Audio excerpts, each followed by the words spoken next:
এই যে নিয়মে এই করো ওই করো সেই করো তুমি যদি খুব মেনে চলো, তার মানে তুমি বিবেকবান। Not that. বিবেক তো একটা তোমার মধ্যে শিখার মতো জেগে রয়েছে, ওটাই ফ্লাকচুয়েট করে না। বলো শিখাটা ছুতে পারছি না, কারণ হারিকেনের মধ্যে এত ময়লা, গায়ে আলোটা দেখতে পাচ্ছ না।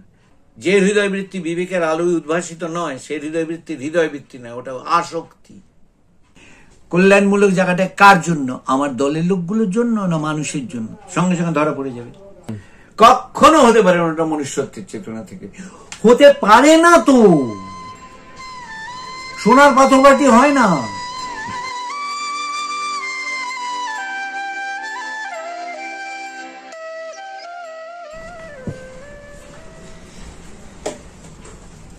যেটু এই বিবেকের জায়গাটা, যে এই বিবেক তো প্রত্যেকের মধ্যে বর্তমান।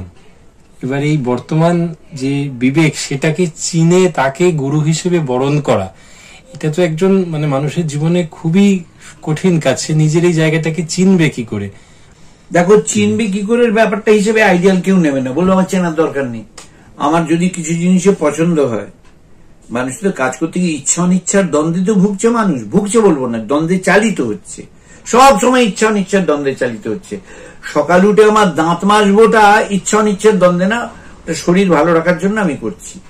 এবার একটা বিপদে পড়া খবর পেলে কিন্তু দাঁত নামেই যে সেখানে ছুটতে পারি। কি জন্য? সেই কাজটার প্রয়োজনীয়তা বুঝে যেটা আমি ছুটবো। ওটা কি টানছে আমাকে? হয় আমার পছন্দের জায়গায় কোনো ঝামেলা উঠে, আমি একটা ভাঙা ঘটনা বলছি, পছন্দের জায়গায় অমুক রাম বিপদে পড়েছে, এক্ষুনি আমার যাওয়া দরকার, আমি তাড়াতাড়ি করে পোশাক দাঁতটা মাজলাম না, কিচ্ছু না কিন্তু ছুটলাম। কিসের টানে? ওটা বন্ধুত্বের টানে। বন্ধুত্বটা কিভাবে গড়ে উঠছে? আমার হৃদয় বোধ কিংবা মন দিয়ে। এইবারে আমি শুনলাম একটা জায়গায় আমার এটা গিয়ে এক্ষুনি অ্যাপ্রোচ করলে আমার একটা বিরাট কার্যসিদ্ধি হবে। আমি তখন বুদ্ধি করে ব্যবস্থা করলাম, তখনও তৈরি হওয়ার আমার সময় নেই। কিন্তু যে পোশাকে আছি, যে করে একটা গাড়ি কি করে সব জায়গায় পেতে পারবো? এক্ষুনি একটা অমুককে বলে একটা গাড়ি যা ভাড়া লাগে এক্ষুনি নিয়ে কি অ্যাপ্লাই করলাম? বুদ্ধি। কোনটা করলে আমার হবে?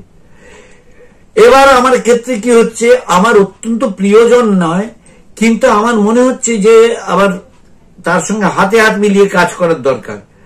তখন কি করে বলে, এক্ষুনি যদি অ্যাসিস্ট্যান্স আমি দিতে পারি, তাহলে আমি জানি তারও উপকার আমার দিক থেকে, তার সঙ্গে একটা সম্পর্কের সমতা রক্ষা করে আমার চলা হবে। পাড়া প্রতিবেশী হতে পারে, কর্মজীবনে হতে পারে, আমার দেখা কেস বলছি। কিন্তু সেখানে কিন্তু হৃদয়ের টান টান ভেবে না, সেখানে প্রাগম্যাটিক। আবার বোঝ, তখন হয়তো দাঁতটা হয়তো মাজলাম, কিন্তু অ্যাজ আর্লি অ্যাজ পসিবল সেখানে ছুটবো।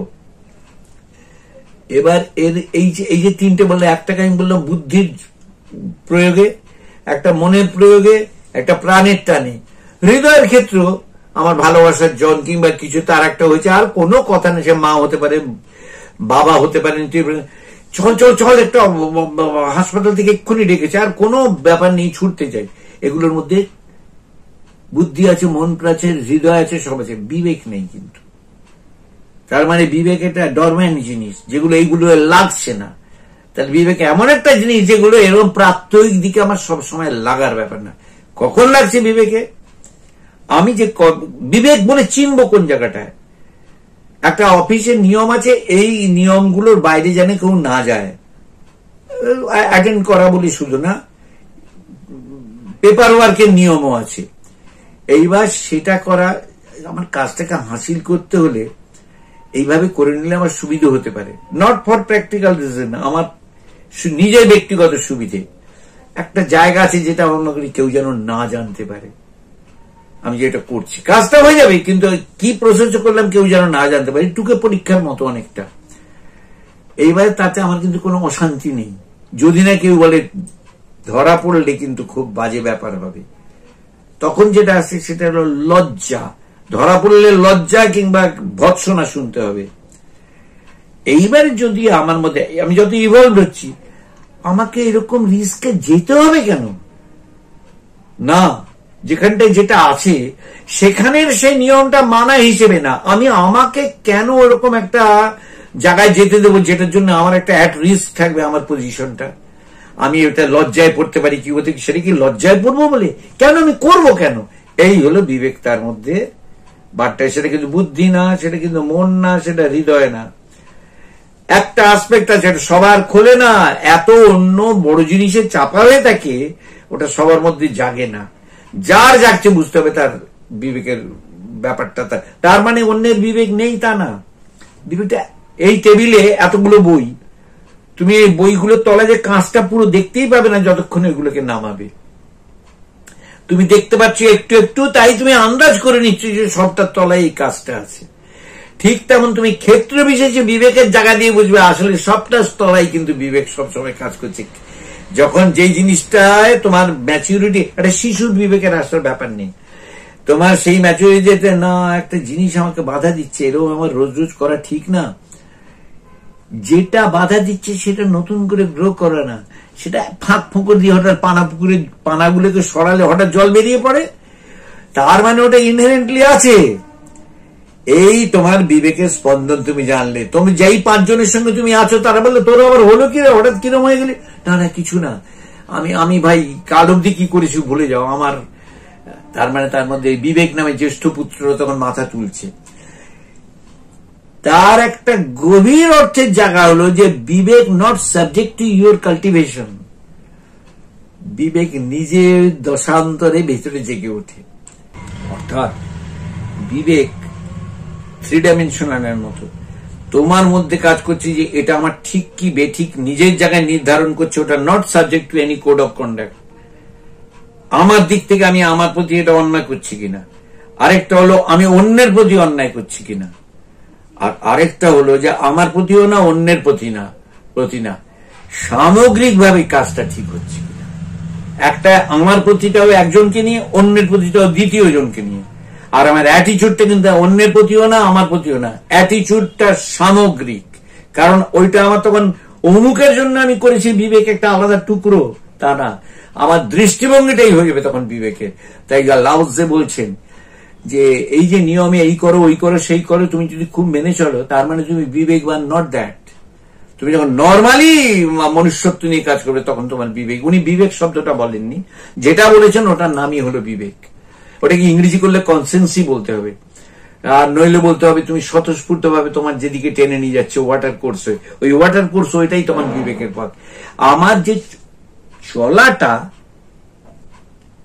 আমার পছন্দ হিসেবে চলছি, আমার এই চলাটা আমি একজন স্বতন্ত্র ব্যক্তি হিসেবে আমার ইচ্ছা পূরণের জন্য চলছি, না আমি মানুষের ভালোর জন্য চলছি। ও তো মহত্ব থাকতে পারে, তার মানে বিবেক তা কিন্তু না। না, আমি সামগ্রিকতায় এইটাই আমার স্ফুরণ, আমি তাতে চলছি। এটা বড় উঁচু জিনিস। এই সামগ্রিক স্ফুরণে আমার এটা করা উচিত কিনা সেটা স্কেল দিয়ে মাপা যায় না। সেটা পৌঁছবার জন্য আমি যা নির্দেশিত আছে সেটাকে মেনে ঠিকভাবে চলছি, তাই একটা পদক্ষেপ। ওটা বিবেকের দরজাটাকে খোলার জন্য। আর সত্যিকারের বিবেক যখন জেগে যায় তখন বিবেক কাকে বলে তার প্রশ্ন ভাবতে হবে না। না ভাই আমি স্বস্তি পাচ্ছি না, এটা আমি করতে, হ্যাঁ কেন আমি বোঝাতে পারবো না, আমার বুদ্ধিতে কুলোচ্ছে, মনে কুলেছে, আমার হৃদয়ে পছন্দ সব, কিন্তু কোথায় আমার একটা তাপ হচ্ছে। এই হলো বিবেক, তার মধ্যে জাগছে, ঠিক এই জাগছে। এবং সেই গ্রন্থিটা কেটে যাওয়াটাকে তুমি কোনো অপরাবিদ্যার সাবজেক্টের মতো সংজ্ঞা দিয়ে, যেমন বুদ্ধির সংজ্ঞা দিতে পারো যেটা তোমার মধ্যে নির্ণয় করছে এই কাজটা কি করে করব, মনের একটা সংজ্ঞা দিতে পারো তোমার সংকল্প বিকল্প, হৃদয়ের সংজ্ঞা দিতে পারো আমার পছন্দ হয়েছে ভালো, সব ভেরিয়েবল, এর কোন রকম নিশ্চয় আজকে পছন্দ হচ্ছে কাল নাও হতে পারে। বিবেকে ওইটা হবে না। বুদ্ধি আজকে তুমি অঙ্কটা করতে পারছো, কালকে হয়তো ওই বুদ্ধি অ্যাপ্লাই করে অঙ্কটা করতে গিয়ে আটকে যাচ্ছে। মনে তোমার আজকে মনে হচ্ছে এটা না করে এটা করলে সংকল্পটা পাল্টে যেতে পারে। প্রাণে তোমার উদ্যমে আসছে এটা করতে ইচ্ছে করছে, পরের দিন বলছো আজকে ইন্টারেস্ট পাচ্ছি না। বিবেক তোমার দুরকম কথা বলবে না, কারণ বিবেক তো একটা তোমার মধ্যে শিখার মতো জেগে রয়েছে, ওটাই ফ্লাকচুয়েট করে না। বলো শিখাটা ছুতে পারছি না কারণ হারিকেনের মধ্যে এত ময়লা, গায়ে আলোটা দেখতে পাচ্ছ না। এবার কিছু কিছু লোকে একটু মুছে, একটু তুলো দিয়ে মুছে দেখবে আলোটা দেখা যাচ্ছে, কিন্তু মাঝে ফ্যাকাশে ফ্যাকাশে ভাবে। ভাবো একটা হারিকেনে একটা ভেতরে আলো কিন্তু জ্বলছেই সবসময়, এবার একবারে ভূষতে ঢেকে রয়েছে, বিবেক রয়েছে, বিবেকের স্পন্দন নেই, দেখতেই পাচ্ছে না। এইবারে কিছু লোক বেটার হচ্ছে, তারা খানিকটা জায়গায় পৌঁছে যাচ্ছে। ওরা কিছু কিছু ক্ষেত্রে তাদের মনে অতি মহান, আমি নাম করে বলতে পারি কিন্তু নাম বলবো না, মনে হচ্ছে অসামান্য, কিন্তু কতগুলো জায়গায় এরও নিচতার দেখো আটকাছে। কারণ আমার কাছে ওটা নিচতা, আমি একজন এক্স, কিন্তু আমি অজয় ভট্টাচার্য না, আমার কাছে আবার আরেকজনের কাছে বলে ওইটা করা ছাড়া উপায় ছিল না। তার মানে বিবেকের ফ্ল্যাশটা যেদিক দিয়ে দিচ্ছে সেটা, আর যেদিকে দেখতে পাচ্ছে না সেখানে ভুল করে ফেলছে।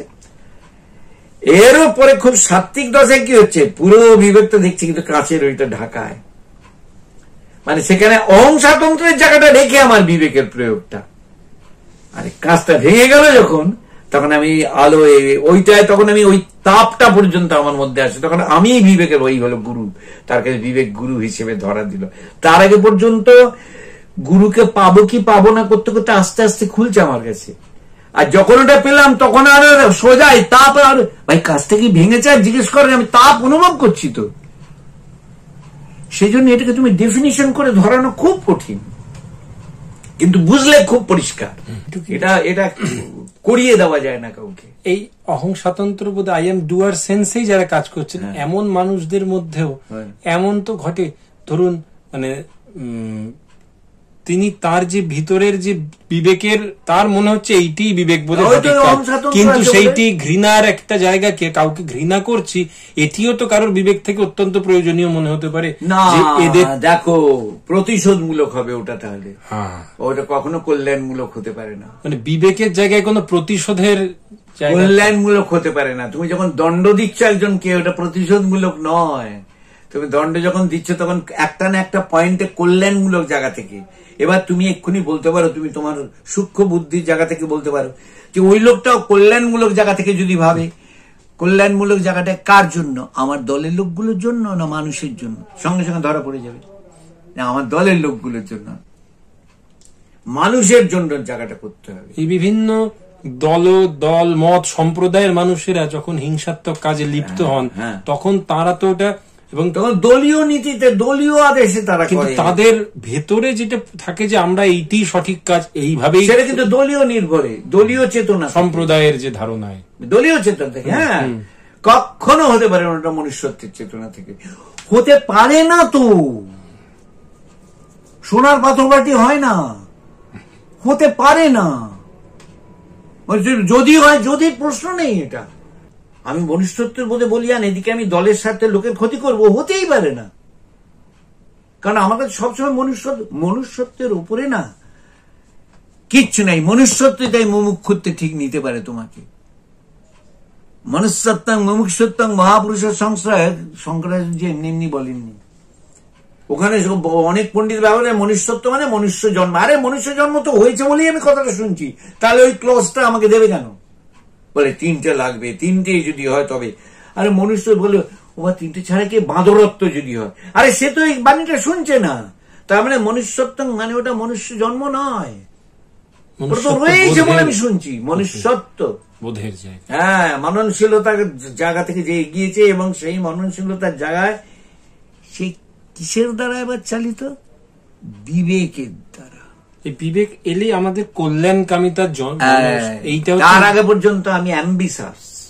এবং যেটা অনেক সময় দেখি, যেটা মনে আসে, বহু মানুষকে দেখে, যে হৃদয়ের পছন্দ, আবেগ, আসক্তিটা অনেক সময় মনে হয় বিবেকের একটা, একদমই না, এইটা একদমই বহু মানুষের কবিদের কাছে, অনেকের কাছে চলে আসে। কবিত্বকে প্রণাম রেখে বলছি, নমস্কার রেখে বলছি, আবেগ আর বিবেক এক নয়। আবেগ একটা অন্য জিনিস, বিবেক একটা অন্য জিনিস। তার মানে কি দুই পাড়ার দুটো জিনিস না, একই পাড়ার প্রতিবেশী। কিন্তু আবেগ যখন বিবেকহীন ভাবে চালিত হয়, আমার পছন্দটা, তারপরে জানলাম যে এটা, আর কি ব্যাখ্যা করে বললে আমার কাঁচা হয়ে যায় জিনিসটা, ব্যাখ্যা বেরিয়ে আসছিল একটা, না ওটা তো অবৈধ হয়ে যায় না। বলে না ভাই, হৃদয়ে আমার প্রেম জেগেছে, মারো বলি প্রেম, দুটো চর মেরে দাও ঠিক হয়ে যাবে। প্রেম জেগেছে, কিসের জন্য প্রেম জেগেছে? এই যে তোমার নিজের সুখ পাওয়ার জন্য, মোটেই তার সুখের জন্য না। যাজ্ঞবল্ক্য পরিষ্কার ক্লিয়ার করে দিয়েছেন একে, মৈত্রেয়ীকে, আমি তোমাকে ভালোবাসি তোমার জন্য না, আমি আমার ওই আধারে আমাকে ভালোবাসি, আমার ওই আধারে আমাকে পেতে ইচ্ছে করছে, কাছে পেতে ইচ্ছে করছে, ওখানে আমি আমার খুব পছন্দে আমাকে পাচ্ছি। সাংঘাতিক ভাবো দেখি দৃষ্টিকোণটা। চিনতে হবে হৃদয়বৃত্তির নামে কিন্তু ভীষণ ডিসেপটিভ ব্যাপার চলে।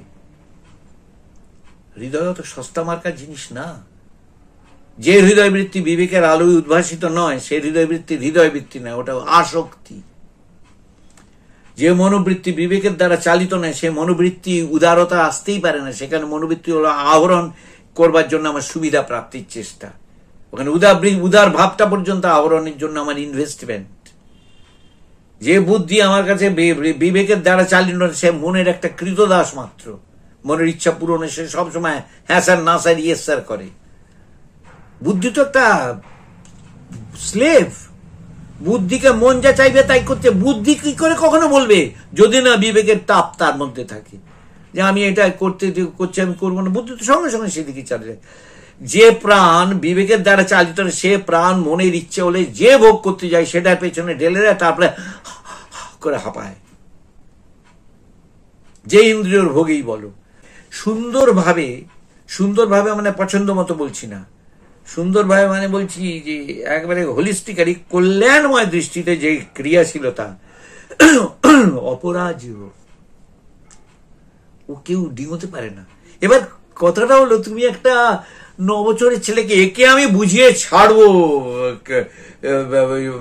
বিবাহিত জীবন কাকে বলে, করলে তো চলবে না। এটা চ্যালেঞ্জের ব্যাপার নয়, সময় যার হয়েছে তার জন্য সেটা।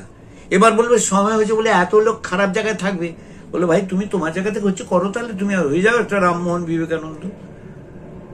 সময় না হলে, কিন্তু যিনি বলছেন তিনি তো সময় হয়েছে বলেই বলছেন। সময় না হলে হবে না যে বলছে এ কথাটা তো সে সময় হয়েছে বলেই বলছে। তার মানে সে বুঝিয়ে দিচ্ছে প্রকারান্তরে তোমাদের সময় হওয়ার জন্য তৈরি হও, তোমাদের হবে না বলার জন্য বলছে না, কিন্তু তোমাদের সময় হওয়ার জন্য তৈরি হও। ওটাই তার কাছে তখন পাথেয়। ওটার জন্যই চৈতন্য মহাপ্রভু বলছেন হরের নাম হইব কেবলম। রূপ গোস্বামীকে বলছেন না, রূপ গোস্বামীকে বলছেন এইগুলো লেখো করো। রায় রামানন্দকে বলছেন এও বাচ্চা আগে কও, তারপর বলছে আর বেশি বলে দিও না, এখনকার জন্য এই যথেষ্ট ডোজ। হ্যাঁ, সুতরাং সমস্ত অন্তরালের এদের মধ্যে দেখা যাচ্ছে এক মহাবিবেক কাজ করে যাচ্ছে সবসময়। এই দাক্ষিণ্যমূর্তি হলো মহাবিবেক, মহামেধা মহাস্মৃতি। এই মহামেধা হলো সেই মহাবিবেক, মহাবিদ্যা মহামায়া মহামেধা মহাস্মৃতি। মহামেধা মানে হলো যার আন্ডারে বুদ্ধি মন প্রাণ হৃদয় বিবেক সব তখন চালিত, সে মহামেধায় জেগে গেছে। এই তো এগুলো কাউকে ফলো করে আমার বলে না, এগুলো একদম মহামেধাকে ফলো করে বলা। এই মহামেধা যা বলিয়ে নেয় তাই।